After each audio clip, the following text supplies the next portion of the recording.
हमारे चैनल में आपका स्वागत है और हम लोग आज पढ़ने जा रहे हैं कक्षा 10 का अध्याय 6, जिसमें हमने आज जो है आप लोगों को पढ़ाना है आधार आनुपातिक प्रमेय, थेल्स प्रमेय। ये प्रमेय बहुत इम्पोर्टेंट है और एग्ज़ाम में पूछा जाता है और इसका विलोम भी। ठीक है प्यारे बच्चों, और हम लोग जो है आज शुरू करने जा रहे हैं अध्याय 6 का। आज हम शुभारंभ भी कर रहे हैं बेटा। तो बहुत जगहों पर त्रैमासिक एग्ज़ाम में अध्याय 6 को पूछा जा रहा है, जिसमें ये वाला जो प्रमेय है थेल्स आधार आनुपातिक प्रमेय आपसे बिल्कुल पूछा जाएगा। तो देखते हैं इसकी परिभाषा या प्रमेय क्या होता है। देखो, प्रमेय जो है बेटा वो क्या होता है कि किसी त्रिभुज में, एक त्रिभुज है हमारे पास ABC, ठीक है। किसी त्रिभुज में उसकी एक भुजा के समांतर खींची गई रेखा जिन बिंदुओं पर प्रतिच्छेद करती है, ठीक है। इसकी बेटा दो परिभाषाएं हमारे पास में है ना। एक ओल्ड परिभाषा है जो आपकी जनरेशन ने नहीं देखा है, और एक परिभाषा जो है वो मैं अभी यहाँ आपके सामने बताऊंगा जो आपको दी है। देखो, किसी त्रिभुज में उसकी एक भुजा के समांतर खींची गई रेखा जिन बिंदुओं पर प्रतिच्छेद करती है वे प्रतिच्छेदी बिंदु त्रिभुज की शेष दो भुजाओं को समान अनुपात में विभाजित करती है। ठीक है बेटा, पहली परिभाषा। दूसरी परिभाषा है किसी त्रिभुज में उसकी एक भुजा के समांतर खींची गई रेखा त्रिभुज की शेष दो भुजाओं को समान अनुपात में विभाजित करती है। ये थ्योरम है बेटा, है ना। तो थ्योरम आपको याद रखना पड़ेगा, है ना। मैं यहाँ लिखता हूँ, देखो कैसे लिखेंगे कि किसी त्रिभुज में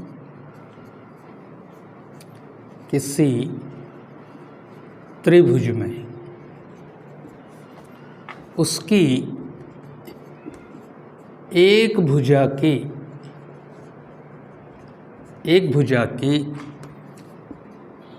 समांतर खींची गई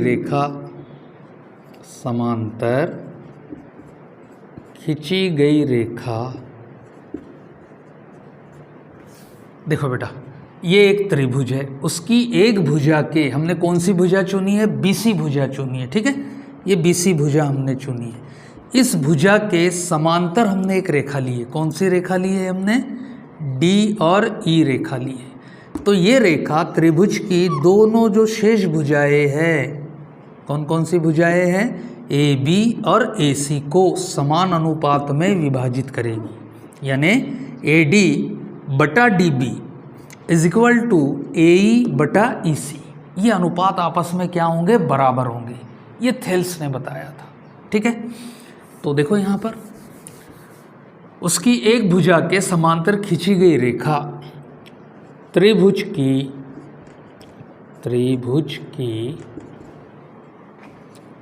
शेष भुजाओं को समान अनुपात में विभाजित करती है या समानुपात बनाती है, समान अनुपात में विभाजित करती है। ये प्रमेय होगा बेटा, ठीक है। तो त्रिभुज हमने लिया ABC, तो यहाँ लिखेंगे त्रिभुज ABC में, ठीक है। इस त्रिभुज ABC में DE रेखा हमने समांतर खींची है, किसके? BC के। तो इस DE रेखा ने क्या किया है? समांतर होने के कारण, तिरछी अगर होती तो समान अनुपात नहीं कटता, समांतर होने के कारण इन दो भुजाओं को, AB को और AC को, दो भागों में क्या कर दिया? बराबर भाग नहीं कह रहा हूं मैं, ठीक है।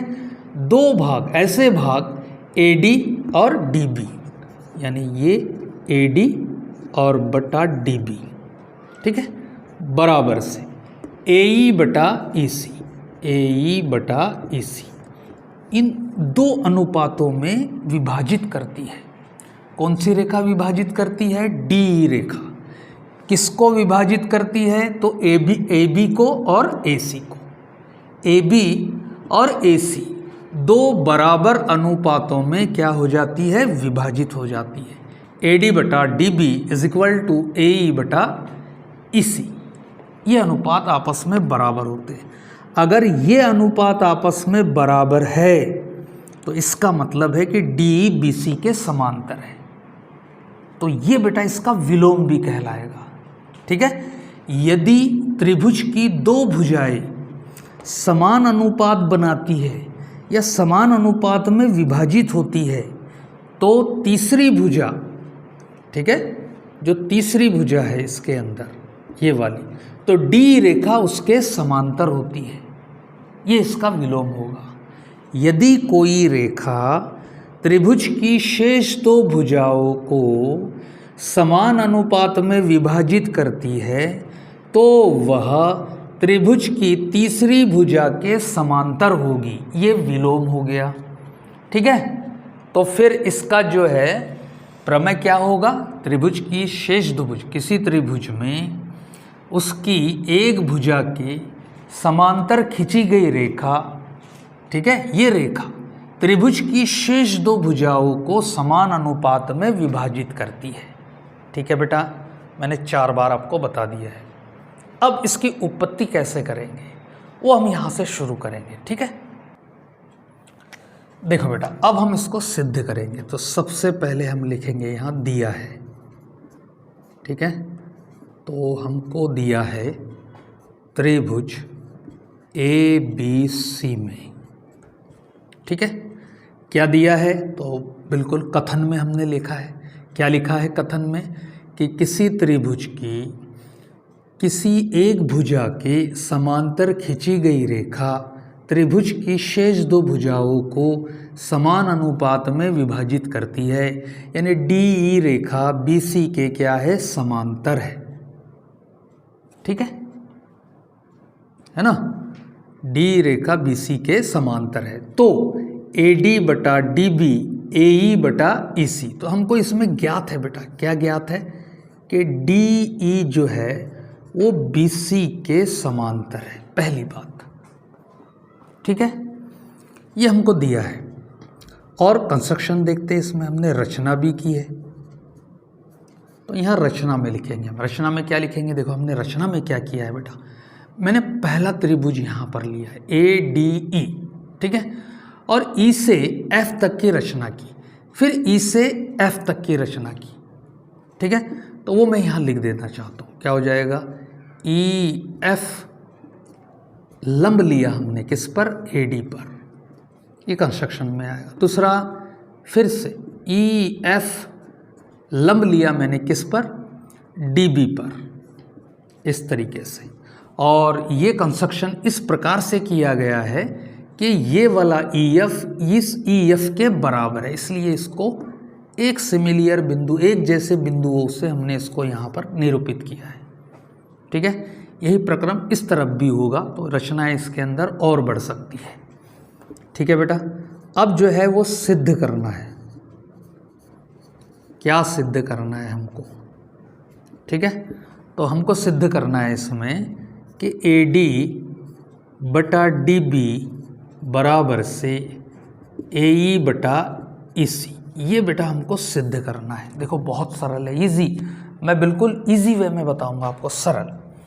ठीक है, अगर आप इतना डायग्राम बनाकर इतना आप लिख सकते हैं, ठीक है, तो डायग्राम पर और इतनी चीज़ पर, इतनी इबारत पर जो है आपको इस प्रमेय के आधे नंबर मिल जाते हैं। ठीक है, क्योंकि उत्पत्ति पे नंबर जो है वो आधे नंबर उत्पत्ति पर होते हैं। देखो, अब जो है उत्पत्ति या प्रमाण, ठीक है,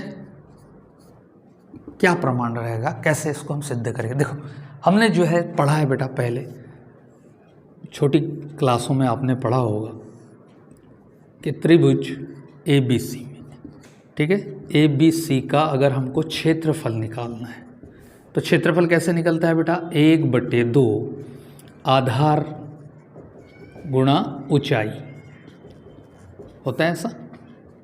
तो 1/2 आधार क्या होगा इसका? BC, और ऊंचाई क्या होगी बेटा यहाँ से? AD।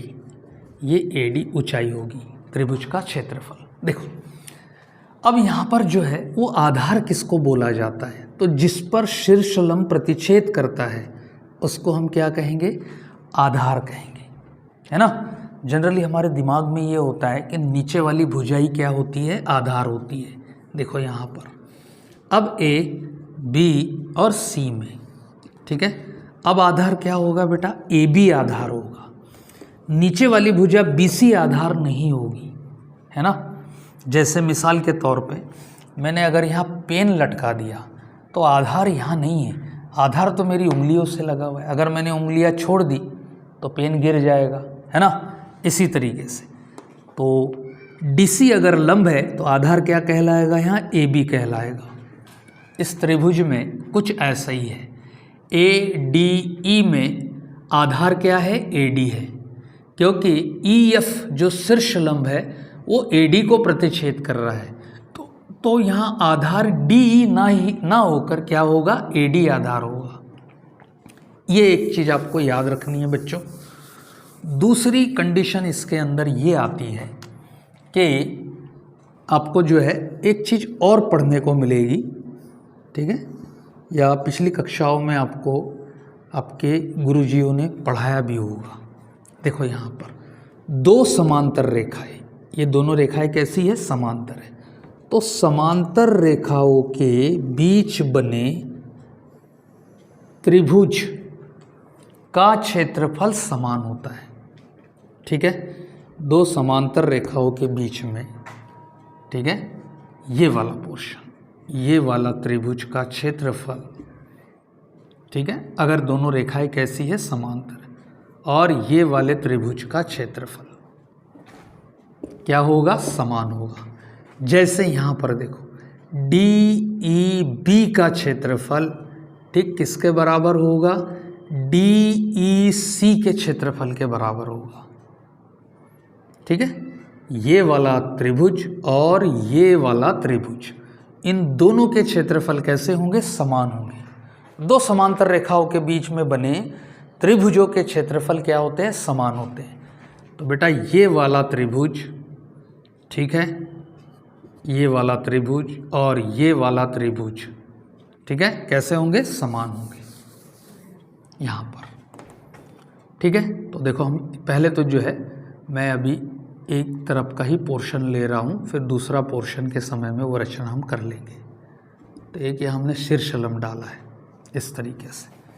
देखो उत्पत्ति में क्या करते हैं बेटा हम लोग, सबसे पहले यहाँ चलते हैं काय में, त्रिभुज ADE का क्षेत्रफल और बटा लेंगे, अनुपात बनाएंगे यहाँ पर। देखो ADE का संगत, इसका जोड़ीदार, इसके जोड़े से जो त्रिभुज लगा हुआ है, कौन सा लगा है, DEB, ठीक है। त्रिभुज लेंगे DEB का क्षेत्रफल, ठीक है, बराबर से। तो त्रिभुज ADE का क्षेत्रफल क्या होगा प्यारे बच्चों, 1/2 गुणा आधार, ठीक है। देखो ADE का आधार, ADE का आधार, आधार क्या होगा, AD। तो हम यहाँ लिखेंगे AD आधार क्यों होगा बच्चों, क्योंकि शीर्ष लंब इस पर प्रतिच्छेद करती है, ठीक है। ये शीर्ष है, ADE का ये शीर्ष है, शीर्ष लंब इस पर प्रतिच्छेद करती है, ठीक है, गुणा ऊंचाई, ऊंचाई यानी यहाँ शीर्ष लंब EF, तो यहाँ आ जाएगा EF इस तरीके से, ठीक है। इसको हिंदी में लिखने की ज़रूरत नहीं है, 1/2 आधार गुणा ऊंचाई, आपको आता है ये। फिर से अगला त्रिभुज DEB का क्षेत्रफल, DEB का क्षेत्रफल क्या होगा, DEB का क्षेत्रफल देखो यहाँ पर बात करते हैं, इसमें भी देखिए आप क्या होगा, इस त्रिभुज में, ये वाले त्रिभुज में, ऐसे त्रिभुज देख रहे हैं यहाँ पर, ये D है, ये E है और ये B है, और ये शीर्ष लंब आया हुआ है, ये वाला पोर्शन, ठीक है। तो क्या होगा इसमें, 1/2 आधार, आधार क्या हो जाएगी, DB आधार हो जाएगी बच्चों, क्यों, क्योंकि शीर्ष लंब इस पर क्या करता है, प्रतिच्छेद करता है। तो हम यहाँ लिखेंगे DB गुणा, और यहाँ क्या आ जाएगा, EF, तो ये आ गया प्यारे बच्चों EF, ठीक है। ये दोनों शीर्ष लंब आपस में कैसे है, बराबर है। 1/2 से 1/2 कैंसिल हो जाएगा, EF से EF कैंसिल हो जाएगा। तो हम यहाँ लिख सकते हैं, क्या लिख सकते हैं, कि AD बटा DB, और इसको बोल देंगे प्यारे बच्चों समीकरण नंबर 1।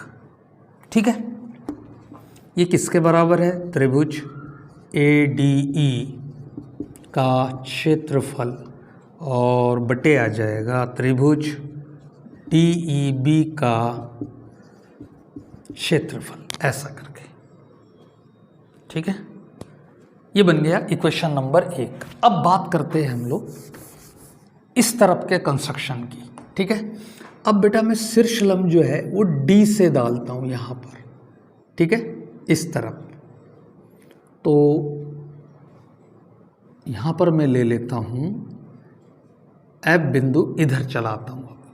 ठीक है, DF क्या होगा? शीर्षलंब होगा। ठीक है, और यहाँ पर एक त्रिभुज की और मैं यहाँ पर गणना करता हूँ। चाहो तो मैं इसको मिटा दूँ।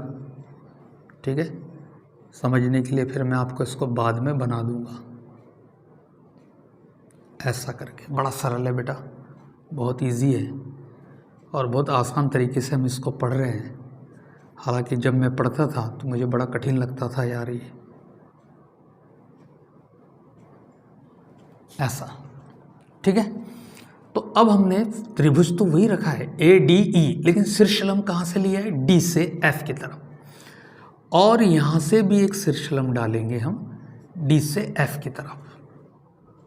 ठीक है, जैसा हमने इधर सॉल्व किया था वैसे ही हम इधर भी सॉल्व करेंगे। फिर से देखो, अब फिर से एक और अनुपात ऐसे ही, त्रिभुज ADE का क्षेत्रफल और बटे इससे संलग्न त्रिभुज ADE से जुड़ा हुआ कौन सा है? DEC दिख रहा है बच्चों, ये जो है यहाँ शीर्षलंब है, ऐसा। ये भी क्या है? शीर्षलंब है, ऐसा। ठीक है, तो नीचे आ जाएगा DEC का क्षेत्रफल बराबर से, फिर से फार्मूला 1/2 आधार। देखो बच्चों, ADE का आधार अब क्या है? AE है, क्योंकि शीर्षलंब AE पर प्रतिच्छेद करता है, तो आधार हो जाएगा AE गुणा DF। तो यहाँ लगा दिया बेटा मैंने क्या? DF। 1/2 आधार गुणा ऊंचाई, नीचे भी 1/2 आधार गुणा ऊंचाई। DEC का क्षेत्रफल देखो, DEC दिखा है, ये इस तरीके से बना है DEC, और ये शीर्षलंब है। तो जैसा मैंने बताया आपको कि शीर्षलंब जिस पर प्रतिच्छेद करेगा वो आधार कहलाएगा। तो क्या हो जाएगा बेटा इसमें? 1/2 आधार क्या है? EC गुणा ऊंचाई, ऊंचाई क्या होगी प्यारे बच्चों? DF। तो यहाँ आ जाएगा क्या? DF, ऐसा करके। ठीक है प्यारे बच्चों, यहाँ तक तो समझ में आ गया होगा, है ना। अब आगे चलते हैं। यहाँ पर देखो क्या होने जा रहा है। 1/2 से 1/2 कैंसिल हो जाएगा, DF से DF कैंसिल हो जाएगा, और यहाँ आ जाएगा प्यारे बच्चों AE/EC। ठीक है, मैं इसको एक बार फिर से लिख देता हूँ। ADE का क्षेत्रफल और बटा त्रिभुज DEC का क्षेत्रफल, ठीक है, बराबर से AE/EC। DF से DF कैंसिल हो, और इसको बोलेंगे बेटा समीकरण नंबर 2। ठीक है, यहाँ तक समझ में आ गया होगा बेटा। देखो बहुत इजी है और बहुत आसान है। अब डायग्राम का काम खत्म हो गया है, तो मैं इसको जोड़ देता हूँ इस तरीके से, और यहाँ से इसको डाल देता हूँ। ठीक है, ये हमने बना लिया।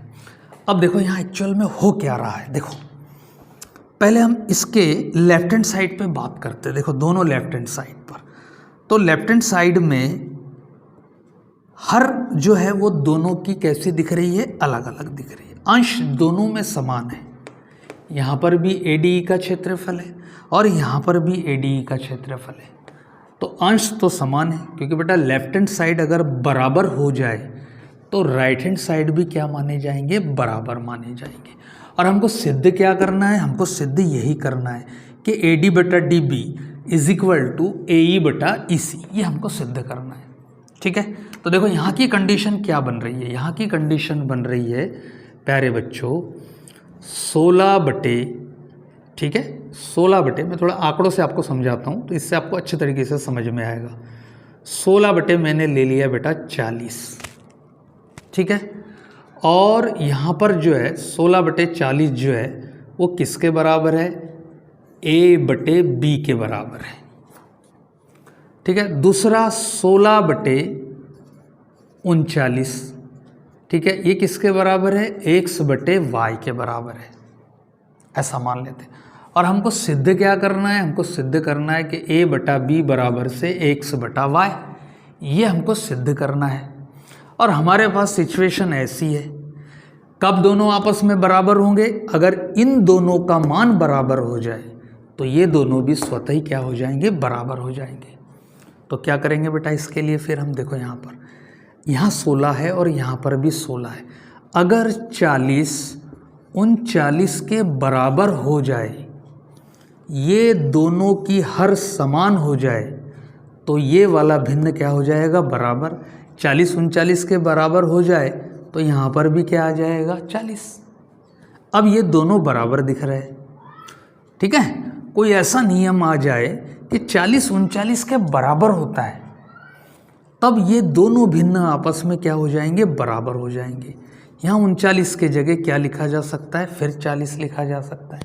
ये दोनों अगर बराबर हो जाए तो लेफ्ट हैंड साइड बराबर है तो राइट हैंड का मान भी क्या हो जाएगा, बराबर हो जाएगा। ठीक है बेटा, तो यहाँ पर जो है वो हम यही करने जा रहे हैं प्यारे बच्चों। देखो यहाँ DEC का क्षेत्रफल है और यहाँ DEB का क्षेत्रफल है, और ADE का क्षेत्रफल यहाँ भी है और ADE का क्षेत्रफल यहाँ पर भी, ये दोनों आपस में बराबर हो जाए तो हमने पढ़ा है अभी कि दो समांतर रेखाओं के बीच बने त्रिभुजों के क्षेत्रफल समान होते हैं। ठीक है, तो मैं यहाँ लिखूँगा, क्या लिखूँगा, दो समांतर रेखाओं के बीच बने त्रिभुजों के क्षेत्रफल समान होते हैं। ठीक है प्यारे बच्चों, है ना। यानी कौन कौन सी रेखाएं समांतर है, DBC के समांतर है, और ये तो बेटा हमको दिया है यहाँ पर, है ना। DBC के समांतर है, तो समांतर रेखाओं के बीच में कौन कौन सा त्रिभुज बना है, DEB और DEC, जो हर में है। ठीक है, जो हर में है यहाँ और यहाँ, ये आपस में बराबर होंगे। तो हम यहाँ लिख देंगे प्यारे बच्चों, त्रिभुज DEB का क्षेत्रफल किसके बराबर होगा, त्रिभुज DEC का क्षेत्रफल, ये आपस में बराबर है बेटा। ठीक है, अगर इसका मान x मान लिया जाए तो ADE बटा x हो जाएगा और ADE बटा यहाँ पर भी x हो जाएगा, यानी ये दोनों आपस में क्या है, बराबर है। ठीक है, हम लिख सकते हैं यहाँ पर देखो, त्रिभुज ADE का क्षेत्रफल बटा त्रिभुज DEC का क्षेत्रफल बराबर से त्रिभुज ADE का क्षेत्रफल बटा त्रिभुज DEB का क्षेत्रफल, DEB का क्षेत्रफल लिख नहीं रहा हूँ मैं, समझा रहा हूँ आपके लिए। ठीक है, देखो ये आपस में बराबर हो गए, क्योंकि ये दोनों आपस में क्या हो गए, बराबर हो गए। इसका मान भी x मान लिया है और इसका मान भी क्या मान लिया है, x मान लिया है, तो दोनों कैसे हो गए, बराबर हो गए। ठीक है, अगर ये बराबर है तो हम यहाँ लिख सकते हैं समीकरण 1 व 2 से AD बटा DB बराबर से AE बटा EC, और यही क्या है, थेल्स प्रमेय है। ऐसा करके इसको समझा जा सकता है। ठीक है बेटा, बहुत सरल और आसान तरीके से मैंने आपको बताया हूँ, है ना। ये बहुत आसान और इजी है। आई होप कि आपको समझ में आया होगा। वीडियो को बार बार देखें इसको और अच्छे तरीके से कंठस्थ तैयार करें। बहुत इजी वे में मैंने इसको बताया हूँ और समझा कर बताया हूँ। ठीक है बेटा, अब इसके बाद में हम इसका विलोम देखते हैं और उसको समझने की कोशिश करते हैं और उसको आसान और इजी वे में उसको बनाने की कोशिश करेंगे। तो बेटा अब हम इसको सॉल्व करने जा रहे हैं आधारानुपातिक प्रमेय का विलोम, है ना। देखो विलोम क्या होता है, यहाँ लिख रहा हूँ मैं। यदि कोई रेखा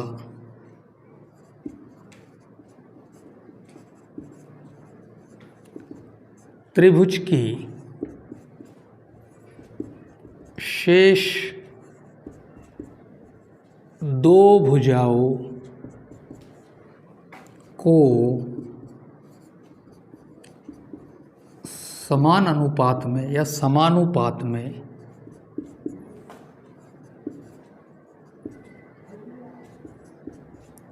विभाजित करती है, तो वह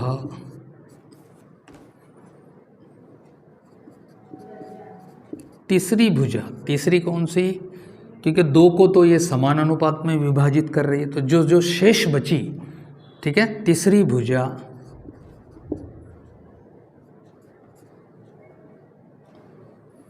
की समांतर होगी। बेटा ये मैं इसको आपको इसलिए सबके साथ आपको लिख के दिखा रहा हूँ क्योंकि इसको याद करना है आपको, है ना। हम इसको सीधे भी स्टार्ट किए कर सकते थे, ये आपको याद रखना है और ये मुझे याद है। यदि कोई रेखा त्रिभुज की शेष दो भुजाओं को समान अनुपात में विभाजित करती है तो वो तीसरी भुजा के समांतर होती है। ये कथन आपको भी याद रखना है। दूसरी चीज़ जो पहला था थेल्स प्रमेय, है ना। यदि किसी त्रिभुज में उसकी एक भुजा के समांतर खींची गई रेखा त्रिभुज की शेष दो भुजाओं को समान अनुपात में विभाजित करती है। ये दोनों प्रमेय बेटा थोड़ा कंफ्यूज करते हैं, आप फर्स्ट टाइम पढ़ोगे इसको थोड़ा कंफ्यूज करेंगे, लेकिन इसको तैयार कर लेना, चित्र समझ के अच्छे से तैयार किया जा सकता है ना। तो ये प्रमेय है बेटा। और यहाँ पर जो है देखो, यहाँ हमने बनाया है इस तरीके से, ठीक है। तो ये तीसरी भुजा के क्या होती है, समांतर होती है। तो हमको सिद्ध करना होता है बेटा इसमें कि DE समांतर है BC के, ये हमको सिद्ध करना होता है, ठीक है। तो तर्कों के आधार पे इसको यहाँ पर हम सिद्ध करेंगे, ठीक है। देखते हैं इसको कैसे बनाएंगे। देखो बेटा एक त्रिभुज हमने यहाँ लिया है ABC, ठीक है, जिसमें D रेखा यहाँ पर दी है पहले से, लेकिन D जो है वो BC के समांतर है, ठीक है। ये अभी इसमें बना हुआ है इस तरीके से। अब हमको जो है वो करना क्या है, तो बेटा हम क्या करेंगे, इसमें हम एक कल्पना करके चलते हैं, उल्टा मानकर चलते हैं कि DE रेखा BC के समांतर नहीं है बल्कि तिर्यक है, तिरछी है, टेढ़ी है, मुड़ी हुई है, DF के प्रकार की है। ये परिकल्पना हमको यहाँ करनी पड़ेगी, ठीक है। तो अब जो थेल्स प्रमेय इसमें लागू होने वाला था वो कैसा होगा, AD/DB is equal to AF/FC, AF/FC यहाँ तक आएंगे। और जो उसने रेखा दी है पहले से D, उसके अनुसार क्या लगेगा, AD/DB AE/EC, ठीक है। तो देखो यहाँ पर हमने इसकी एक परिकल्पना ले ली, मान के चल रहे हैं हम कि D समांतर ना होकर एक तिर्यक रेखा है, DF के प्रकार की है, ऐसी हम कल्पना करेंगे। तो सबसे पहले हम मान लेंगे यहाँ दिया है, देखो दिया क्या है, तो दिया है बेटा डायग्राम बनाने के बाद में लिखना है आपको, त्रिभुज ABC में क्या कथन है कि यदि कोई रेखा त्रिभुज की, ये रेखा DE रेखा त्रिभुज की शेष दो भुजाओं को समान अनुपात में विभाजित करती है तो वह तीसरी भुजा के समांतर होती है। यानी इसमें हमको पहले से इन भुजाओं का अनुपात दिया है। क्या अनुपात दिया है प्यारे बच्चों? AD/DB बराबर से AE/EC, AE/EC ये हमको दिया है प्यारे बच्चों। और DF हमने हमारी परिकल्पना रखी है, हमारा तर्क रखा है, ठीक है। तो ये हमको दिया है बच्चों। अब इसमें जो है कंस्ट्रक्शन क्या किया है हमने, तो पहले तो मैं यहाँ रचना लिख लेता हूँ। रचना क्या हुई है, ठीक है। तो मैं यहाँ लिख दूंगा बिंदु D से F को मिलाया है, ऐसा करके, ठीक है। और परिकल्पना यहाँ एक जो हम, क्योंकि बेटा हम उल्टा मान के चल रहे हैं ना इसको, ठीक है। हमने यहाँ लिख लेंगे कि DE रेखा BC के समांतर नहीं है, अपितु वह DF के प्रकार की है, तिर्यक है, तिरछी है, ठीक है। DF के प्रकार की, DF कैसी है? तिर्यक है, ठीक है। ऐसा हम यहाँ लिख लेंगे, DF के प्रकार की है अथवा वह तिर्यक रेखा है। ये परिकल्पना हम इसमें मान लेंगे कि ये एक तिरछी रेखा है, ठीक है। अब जो है सिद्ध करना है, तो हमको क्या सिद्ध करना है बेटा? हमको सिद्ध करना है कि DE समांतर है BC के, ठीक है। देखो अब इसमें जो है वो हम यहाँ उपपत्ति यहाँ से शुरू करते हैं। बहुत सरल है प्यारे बच्चों, बहुत इजी, बिल्कुल। आप एग्ज़ाम में अगर ये दोनों प्रमेय आते हैं और आपने वीडियो को अच्छे से देखा, समझ कर देखा है ना, तो आपको बहुत अच्छे से ये आएगा और ये नंबर आपको ज़रूर मिलेंगे, ठीक है। देखो उपपत्ति क्या करते हैं हम इसमें। सबसे पहले बेटा हमको यहाँ पर जो है त्रिभुज ABC में क्या दिया है हमको पहले से एक चीज़ दी है, AD/DB बराबर से AE/EC, ठीक है। और यहाँ लिख देंगे बेटा, ये तो दिया है, ठीक है। एक त्रिभुज है और उस त्रिभुज में दो भुजाएं, ठीक है, समान अनुपात में बनी हुई है, ठीक है। तो D रेखा उसको समान अनुपात में विभाजित कर रही है, तो D रेखा BC के समांतर होना चाहिए, ये हमसे ये पूछ रहा है। दूसरा हम क्या करेंगे इसमें, देखो हमने जो तिर्यक रेखा से बिंदु बनाया है F, ठीक है, DE के अनुसार तो यहाँ पर ये अनुपात हमको पहले से उसने बना कर दिया है, लेकिन हमने इस रेखा को तिरछी कर दी और F बिंदु को लेकर अब इसके अनुरूप हमको जो है वो क्या लगाना है, थेल्स प्रमेय लगाना है। तो हम यहाँ लिखेंगे बेटा AD/DB बराबर से AF/FC। E रहेगा क्या? नहीं, हमने तो इसको बिगाड़ दिया, हमने परिकल्पना ली यहाँ पर कि भाई D रेखा BC के समांतर नहीं है, तो इसको लेने का हक अधिकार हमको अब नहीं रहा। हमने तो क्या लिया है, DF माना है। तो हम क्या करेंगे, DF को, तिर्यक रेखा को, इस DF रेखा को मानकर हमको थेल्स प्रमेय लगाना है, ठीक है। तो AD/DB AF/FC, AF/FC इस तरीके से।